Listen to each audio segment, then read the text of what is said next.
Hello viewers, welcome back to mass Tamil view. நம்ம எல்லாருமே எகிப்தில் இருக்கிற மம்மியோட ஸ்டோரிஸ் நிறையவே கேட்டிருப்போம். ஆனால் இன்னைக்கு நம்ம சேனலில் என்ன பார்க்க போகிறோம்னா ஒரு மிஸ்டீரியஸான மம்மியோட ஸ்டோரி தான். ஆனால் அந்த மம்மி எகிப்தை சேர்ந்த மம்மி இல்லை. இது 5000 வருஷங்களுக்கு முன்னாடி ஐஸில் ஃப்ரீஸ் ஆகி ப்ரிசர்வ்ட் ஆகியிருந்த ஒரு மம்மியோட ஸ்டோரின்னு சொல்லலாம். இதுதான் ஒட்ஸின்னு சொல்லக்கூடிய ஒரு மம்மி. ஸோ இந்த மம்மியோட கதை என்னன்னு ஸ்டார்டிங்லேருந்து பார்க்கலாம். ஸோ இந்த ஸ்டோரி 1991 ஸ்டார்ட் ஆகுது. இட்டாலியில் ஆஸ்திரியா போர்டரில் இருக்கக்கூடிய ஒட்ஸ்டர் ஆல்ப்ஸ் மவுண்டைன் தொடரில் தான் இந்த ஸ்டோரி ஆரம்பமாகுது. ஸோ பார்த்தீங்கன்னா ஒரு கப்பல் அங்கே ட்ரெக்கிங் பண்ணிக்கிட்டு இருக்காங்க. அண்ட் அவங்களுக்கு ஐஸில் ஒரு விஷயத்த பார்க்குறாங்க. அது என்னென்னா ஒரு ஹியூமன் பாடி மாதிரி இருக்குது. ஸோ அவங்க என்ன நினைக்கிறாங்கன்னா இது ரீசெண்டாக ஆக்சிடென்ட் ஆன விக்டிமாக தான் இருக்கக்கூடும்னு சொல்லி யாராவது ட்ரெக்கிங் பண்ண வந்து ஸ்லிப் ஆகி இங்கே ஃப்ரீஸ் ஆகி இருப்பாங்கன்னு சொல்லி தான் அவங்க நினச்சி போலீஸ் கிட்ட சொல்கிறாங்க. அதுக்கப்புறமா போலீஸ், ஆர்கியோலஜிஸ்ட் இவங்க எல்லாம் வராங்க. வந்து அந்த பாடியை செக் பண்ணுறப்ப தான் அவங்களுக்கே தெரிய வருது இது ரீசெண்டாக நடந்த ஆக்சிடென்ட் கிடையாது. ஆக்சுவலி இது 5300 வருஷங்கள் பழமையான ஒரு மம்மின்னு சொல்லி. ஏன்னா அந்த மவுண்டன் ஏரியாவோட பேர் பார்த்தீங்கன்னா ஒட்ஸ்டர் ஆல்ப்ஸ்னு பேர் இருக்கிறதாலேயே அந்த மம்மிக்கும் பேர் என்ன வச்சாங்கன்னா ஒட்ஸி த ஐஸ்மேன்னு சொல்லி. ஸோ அதுக்கப்புறமா என்ன நடக்குங்கிறத தெரிஞ்சுக்கிறதுக்கு முன்னாடி நம்ம சேனலை சப்ஸ்கிரைப் பண்ணாதவங்க சப்ஸ்கிரைப் பண்ணிக்கோங்க. ஸோ இந்த மம்மி அவங்க பார்த்ததுமே இது எப்படி இவ்வளோ காலம் அழியாமல் இருந்திருக்குன்னு சொல்லி மிகப்பெரிய டவுட் அவங்களுக்கு வருது. ஸோ அவங்க இதை பற்றி இன்னுமே டீட்டெயில்டாக ரிசர்ச் பண்ண ஆரம்பிக்கிறாங்க. யூஸ்வலி மம்மினா நமக்கு எகிப்தோட டெசர்ட்டில் பெண்டேஜ் எல்லாம் போட்ட டெட் பாடி தான் நினைவுக்கு வரும்.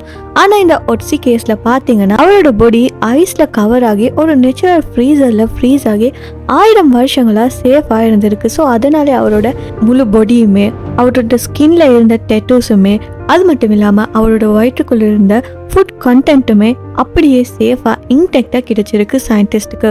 ஸோ சயின்டிஸ்ட் என்ன சொல்கிறாங்கன்னா இது இந்த உலகத்திலே கண்டுபிடிச்சிருக்கக்கூடிய ஓல்டஸ்ட் நேச்சுரல் ஹியூமன் மம்மின்னு சொல்லி. ஸோ சயின்டிஸ்ட் இந்த ஒட்ஸி மம்மியோட பாடியை அனலைஸ் பண்ணப்ப அவரோட daily life and health condition இதெல்லாம் கூட தெரிஞ்சிருக்கிறாங்க.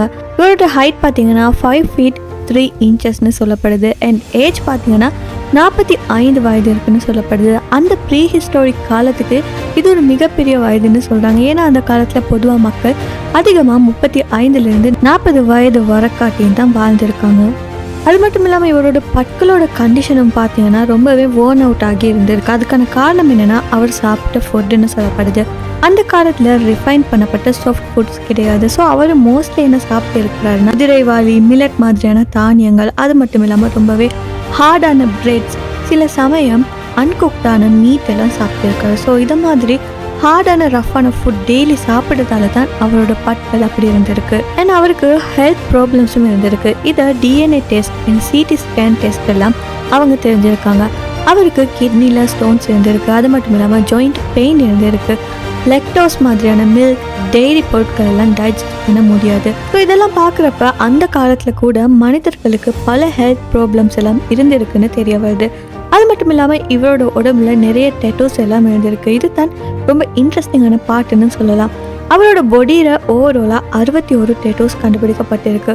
ஃபர்ஸ்ட் லுக்கில் இதை பார்க்குறப்போ ஒரு டெக்கரேஷன் மாதிரி தோணலாம். ஆனால் ஆர்கியோலஜிஸ்ட் என்ன சொல்கிறாங்கன்னா இந்த டெட்டூஸ் எல்லாம் ஒரு ட்ரீட்மெண்ட் மாதிரி இருந்திருக்கு அந்த காலத்துலன்னு சொல்லி. ஹெல்த் ரெமிடிக்கு யூஸ் பண்ணப்பட்ட மார்க்ஸாக இதை பார்க்கப்படுது. இந்த டெட்டோ மார்க்ஸ் பார்த்தீங்கன்னா மோஸ்ட்லி அவரோட ஜாயிண்ட் பெயின், பெக் பெயின் இருந்த இடங்களில் தான் அதிகமாக இருந்திருக்கு. ஸோ அந்த டெட்டோஸ் பார்த்தீங்கன்னா மெடிக்கல் தெரப்பி மாதிரி பெயின் ரிலீஃப்காக அவங்க யூஸ் பண்ணியிருக்காங்கன்னு சொல்லப்படுது.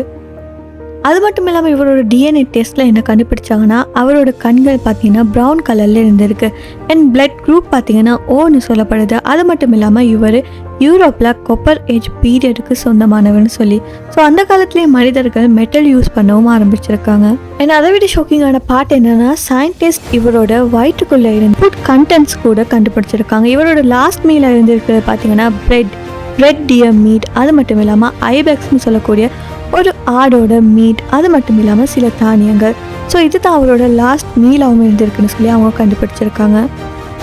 ஆனால் இவர் எப்படி இறந்து போனார்னு சொல்லக்கூடியது தான் ஒரு மிகப்பெரிய மிஸ்டரியாகவும் இருக்குது. இனிஷியலி அவங்க என்ன நினச்சாங்கன்னா கோல் எக்ஸ்போஷரால் தான் அவர் இருந்து போயிட்டு இருக்கலாம்னு சொல்லி. ஆனால் அதுக்கப்புறமா எக்ஸ்ரே ஸ்கேன் பண்ணப்போ ஷோல்டரில் பிளேடில் எரோ ஹெட் ஸ்டாக் இருந்திருக்கிறத கண்டுபிடிச்சிருக்காங்க.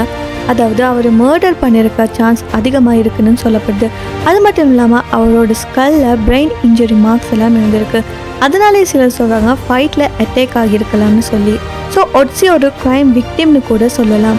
ஸோ இப்போ இவரோட பொடி பார்த்தீங்கன்னா இத்தாலியில் உள்ள சவுத் டைரோல் மியூசியம் ஆஃப் ஆர்கியாலஜியில் ப்ரிசர்வ் பண்ணப்பட்டு வச்சிருக்கு. ஸ்பெஷலான ரொம்பவே குளிரான ஒரு அறையில் -6°C வைத்து ப்ரொடெக்ட் பண்ணி வராங்க. ஸோ இந்த ஒட்ஸி பார்த்தீங்கன்னா லிட்டர்லி யூரோப்போட ஓல்டஸ்ட் அன்சால்வ்ட் மர்டர் கேஸ் விக்டிம்னு சொல்லலாம்.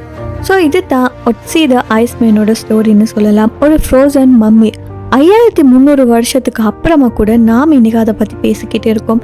ஸோ இப்படிப்பட்ட ஹிஸ்டாரிக்கல் மிஸ்ட்ரிஸ் உங்களுக்கு பிடிச்சிருந்தா மறக்காம இந்த வீடியோவை லைக் பண்ணி ஷேர் பண்ணுங்கள். அது மட்டும் இல்லாமல் நம்ம சேனலை சப்ஸ்கிரைப் பண்ணி பக்கத்தில் இருக்க பெல் ஐக்கானையும் கிளிக் பண்ணிக்கோங்க. இன்னும் ஒரு இன்ட்ரெஸ்டிங்கான வீடியோவில் நான் உங்களை சந்திக்கிறேன். Until then, stay curious, stay safe.